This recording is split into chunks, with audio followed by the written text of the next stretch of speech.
بسم الله الرحمن الرحيم والصلاة والسلام على رسول الله صلى الله عليه وسلم. السلام عليكم ورحمة الله تعالى وبركاته.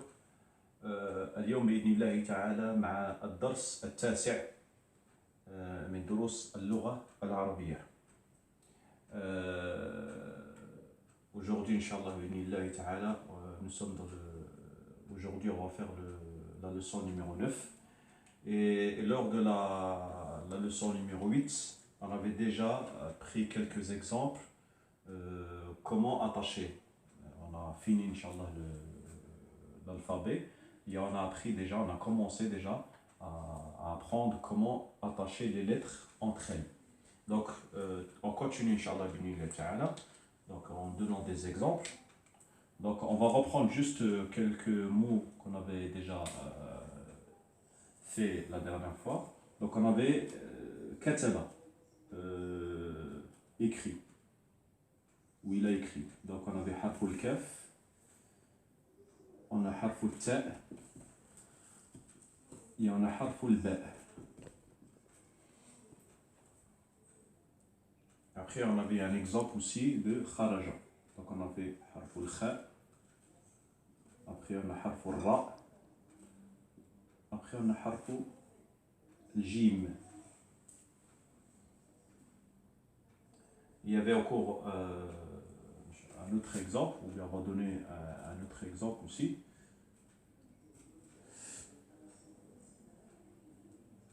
Donc, rasala, rain,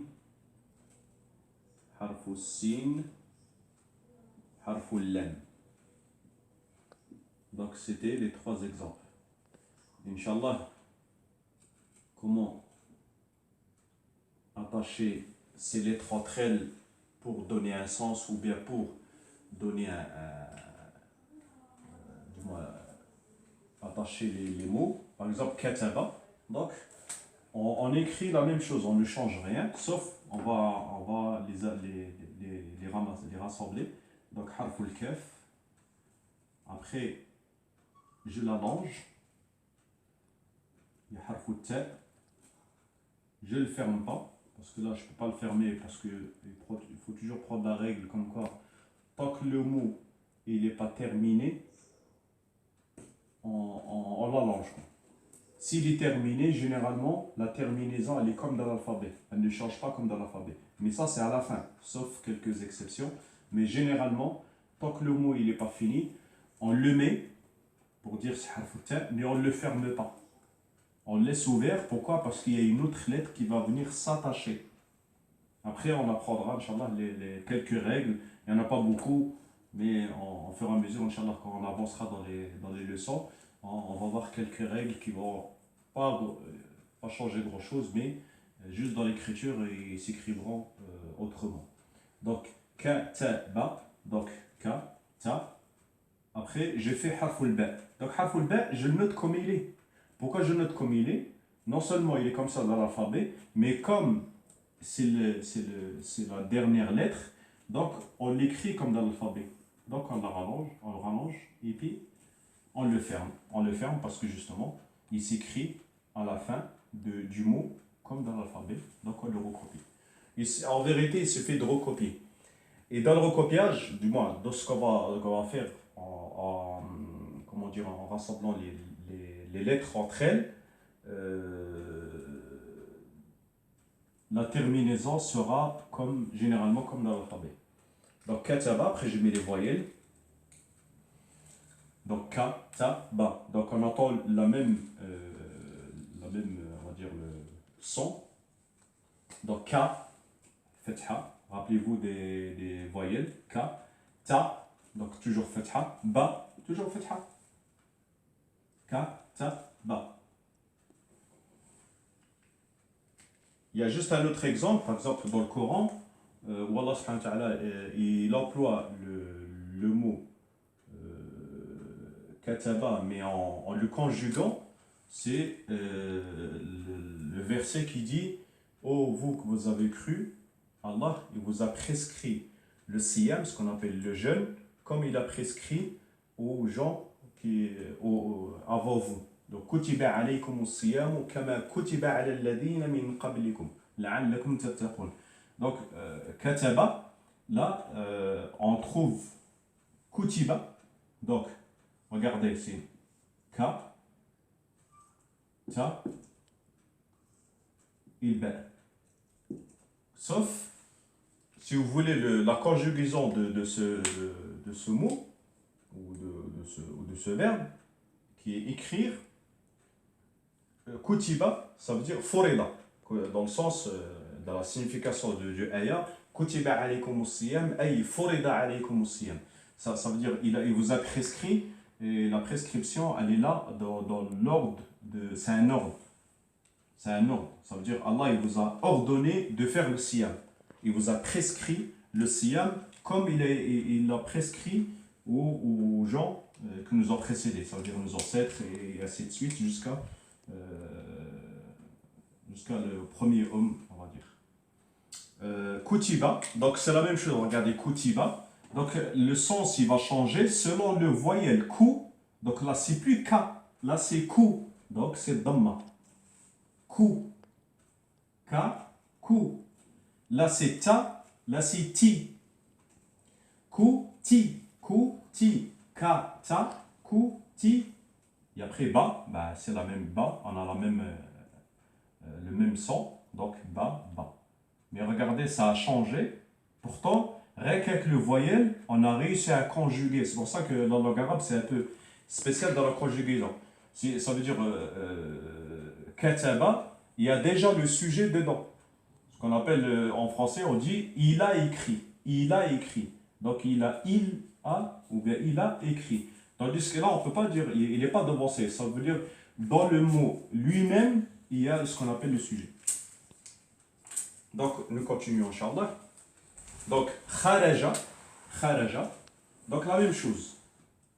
Et rappelez-vous, la fameuse règle, c'est que on trace un trait qui est horizontal et en quelque sorte on efface tout ce qui est en bas. Donc on réécrit, vu que, rappelez-vous de la fameuse règle, tant que c'est par la fin, on ne l'écrit pas comme dans l'alphabet.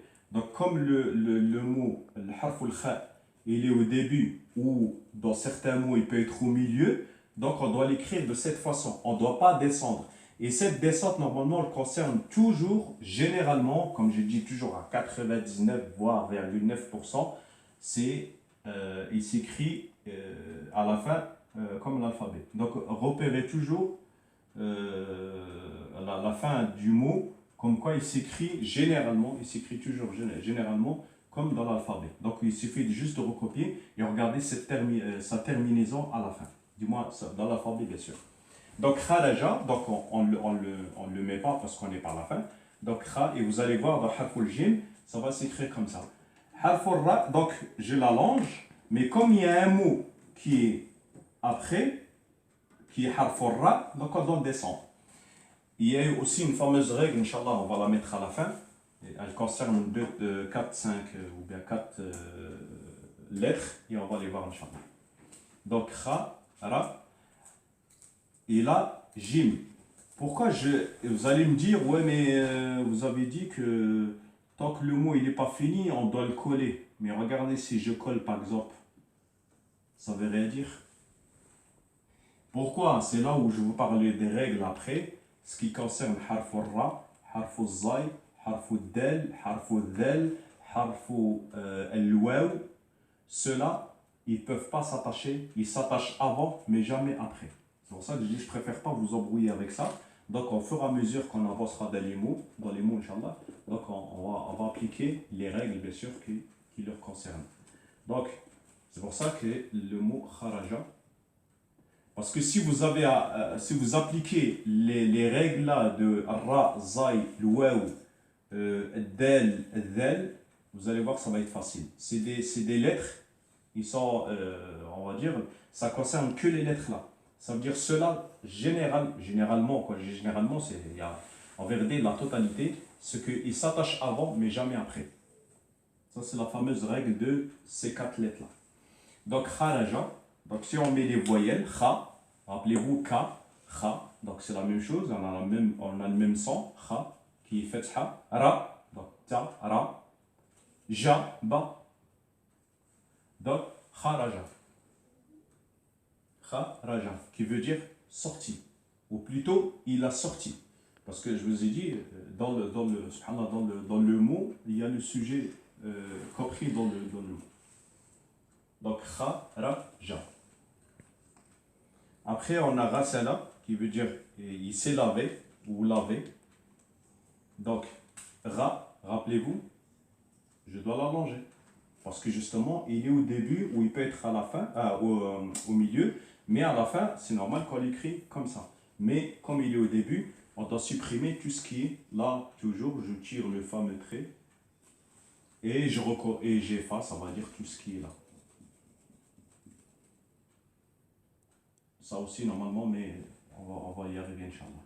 Donc, après, je la mange. Parce que harf sin, au milieu, au début, il est comme ça. Mais s'il était à la fin, on l'aurait recopié comme ça. On va vous donner un autre exemple, comment, à la fin, comment fa'sun, par exemple. On va le voir, Inch'Allah. Donc, ra, j'oublie pas pour faire la différence entre l'a et le ra. Le ra, il a un point, le a, il n'a pas de point. Donc, c'est le même, sauf qu'il y en a un point ra, sans point a. Après, lem, donc, je l'attache et je descends et je le mets comme ça.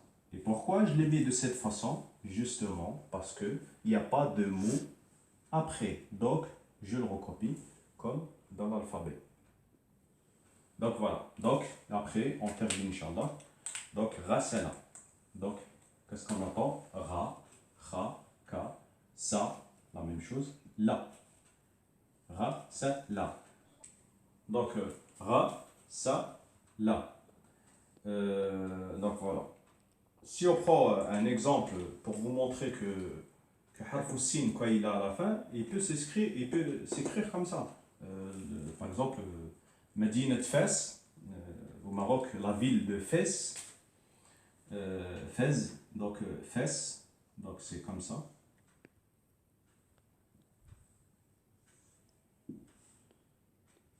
Donc, regardez, il s'écrit comme dans l'alphabet.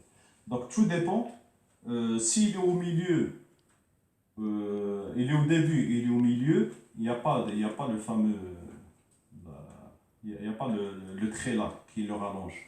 Et s'il est à la fin, généralement, il s'écrit toujours comme dans l'alphabet. Donc repérez-vous toujours par rapport à l'alphabet, bien sûr, quoi il s'agit à la fin. Voilà. Donc, Inch'Allah, j'espère que c'est un peu clair et un peu grand. Vous voyez les lettres. Donc, voilà. Wassalamu alaikum wa rahmatullahi wa barakatuh.